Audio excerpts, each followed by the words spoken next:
guys, welcome back. I was really close to making that one super long, but it was only a minute over. So. Hey, welcome everybody. back to Natsuki made everything exponentially worse for no reason. That sounds like the episode title to me. Yeah. Please, can we make sure that never happens again? It was awful. That was horrible to experience, to say the least. Without Monica to restore order and keep things going, the club suddenly feels very aimless and disorganized. Natsuki, I know you're angry, but can you please find Monica and apologize? Thank you, Sayori. But...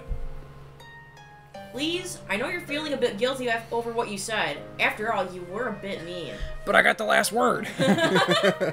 Natsuki grumbles something under her breath. Nah, it's okay. I'll go find Monica. No offense, Natsuki, but I don't think she'd particularly want to see you right now. Yes. I wince as the words leave my mouth. There's probably a more diplomatic way of saying it. Natsuki glares at me. Fine. Now I'm wondering how this would have went if you would have agreed with her. Yeah. Do you think she still would have blown up? Maybe not. That's what I mean. I wonder if she wouldn't have blown up as much, because I feel like Monica could handle it. But then again, it just doesn't feel right to pick Natsuki, because Natsuki super is wrong. She's just overly mad. As I turn to leave, I silently motion to Yuri and Sayori to try and talk to Natsuki. Sayori nods and Yuri nervously swallows. Now, where would Monica go? She would probably want somewhere quiet where she could be by herself, right? Which rules out the classrooms, the courtyard, and the cafeteria. The only two places coming to mind are their girls' toilets or... She's in the music room. The rooftop. Well, I'm hoping it isn't the girls' toilets. I am. I make my way over to the staircase that leads up to the top, thinking about how this conversation is going to go. Will she even want to talk to me? She didn't even say anything as she left. Was she that upset? Although, given what Natsuki said, I really wouldn't blame Monica. Is she gonna jump? Guess there's only one way to find out. The argument was so long, it's morning now. Yeah. There's a door at the top of the stairs, which opens out to the rooftop. They must have just blacked out the windows, actually, is what probably happened. Probably. Bracing myself, I put my hand on the cold steel door handle and push the door open. Man, the view up here is really something. I shiver as the wind cuts through my blazer. It's a cold and desolate place, a fitting setting for what just happened. I look around and there she is. There she is. Leaning slightly over the barriers at the edge of the rooftop, face turned away from me. Not a peep sounds from her, not even when the wind slams the door closed behind me. Monica? No answer. I slowly approach her, making as little noise as possible in some illogical attempt to not scare her away. I get ready to pounce. You, looked pretty upset, so I thought I'd come find you. I trail off, mentally berating myself at how weak that must have sounded. She just stays completely still as I sidle up to her side, leaning on the railing so that I can see her face. I don't know what I expected, but her expression is oddly calm. Monica. Beautiful view, isn't it? Is she gonna freak out on us? Maybe she will yeah, jump. you could say that. Is that the reason you came up here? No, it's part of it.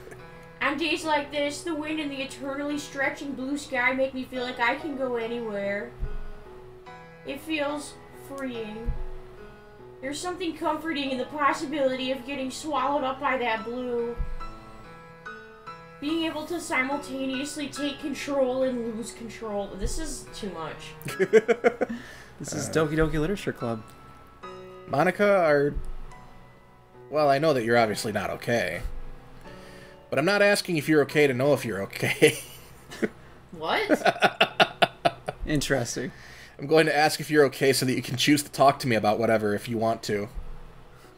To give you an opportunity to open up. So, are you okay? A thin smile appears upon her face. Progress? That's sweet of you, TCC. To be honest, I didn't expect you to have any tact at all. Wow. Me neither. Me neither. Did you expect that I'd be crying up here? Yeah. Contemplating suicide or something? Oh. Don't worry, I wouldn't do it just because of the festival. It takes a little more than that. I'd do it because of everything else that's going on. Well, I wouldn't blame you if you wanted to cry it out. You know, I actually thought I would cry at first. But maybe I'm all cried out. At what point were you crying? I guess I've come to terms with all the things that Natsuki has said already. I cry at home. She says such weighty words so casually. What Natsuki said wasn't true, Monica. I think that you're a fantastic president. I hasten to try to give less empty words after she arches an eyebrow at me. And I'm not just saying that to cheer you up either. Remember when I said to you before the festival, during your little pep talk? She faintly nods. Well, I'm going to reiterate it anyway, because it's important you're aware of how much I mean it. Thank you for everything. You took me in when I really needed it. Remember how I said earlier that I've been feeling lonely? She nods again. Well, that's how things have been for me recently. I haven't seen much of my parents lately, and most of my days I'd spend alone. All of that changed when I joined your club.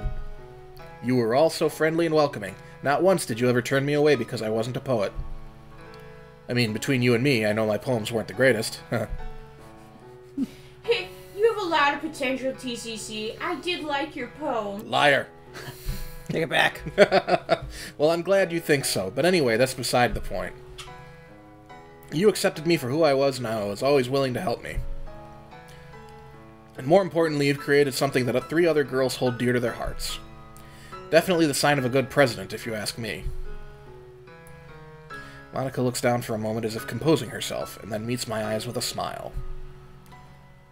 Thank you, TCC. It really means a lot. Like I said earlier, hearing all this from a newcomer really does make me believe I've hit the goals I set for myself. All I wanted was to create a little haven that people could call home. I can't talk. No matter what their writing ability. Or speaking ability. Well, take it from someone who joined only a few days ago then. You've definitely succeeded. Because 5 days is certainly long enough to make a good judgment. You have changed my life in a week. Forever. 1 school week. Also, had you not made this club, I would never have gotten to meet Sayori or Natsuki, and been able to hang out with Sayori again. Who's still always right next door. Nor would I have gotten to get to know you better either, and that would have been a real shame, eh? No. I playfully nudge her, receiving a nudge back. I fall over. It's too hard. The game ends. This past week has probably been the happiest I've ever been in a long, long time. And that is all thanks to you. I fed a girl chocolates, all thanks to you, Monica. I developed a new fetish. Thanks. Thank you, Monica. We share a smile, one that I'm now sure is completely genuine on Monica's part. I don't really know what to say. It's okay. Seriously. I just wanted you to know how I felt. Anyway. Natsuki was a bit out of order with her words, but honestly, I don't think she meant it. I guess tensions were just running really high, and you know better than I do how fiery she can be. Yeah, I know. That was not good. That was not a good start. I know she was just really upset, but hearing those words, it hit pretty deep, you know. I tried telling myself not to take her words to heart because I knew she was just upset. But it was that line about Sayori being a better president. I don't know why it got under my skin so much. It was just spite, Monica. People say awful things that they don't mean when they're upset. Sayori and Yuri are talking to her now, and I get the feeling she wants to apologize, but just doesn't know how to. Well, that's definitely something Natsuki needs to work on. By the way, thank you for making the effort to find me. It really means a lot. I'm suddenly struck by the situation I'm in. Here I am, alone, with one of the most attractive, popular girls of the year, having a heart-to-heart. Probably a situation most other guys in the school would kill to be in. This is about to turn into school days. The ending of school days. Ugh. I'm not even in on it. The ending that I know, I'm disappointed in you. I can't believe I watched that. The ending that made the whole series worthwhile. I define worthwhile. Like, that's a very interesting... It was worth it to get to that ending. Again, worth is a strong word. That's a strong word, my guy. My face heats up a little as I process the heartfelt, rather vulnerable scene we're both in. Guys, come back next time and see what happens. Come on back, everybody. Yeah! Woo!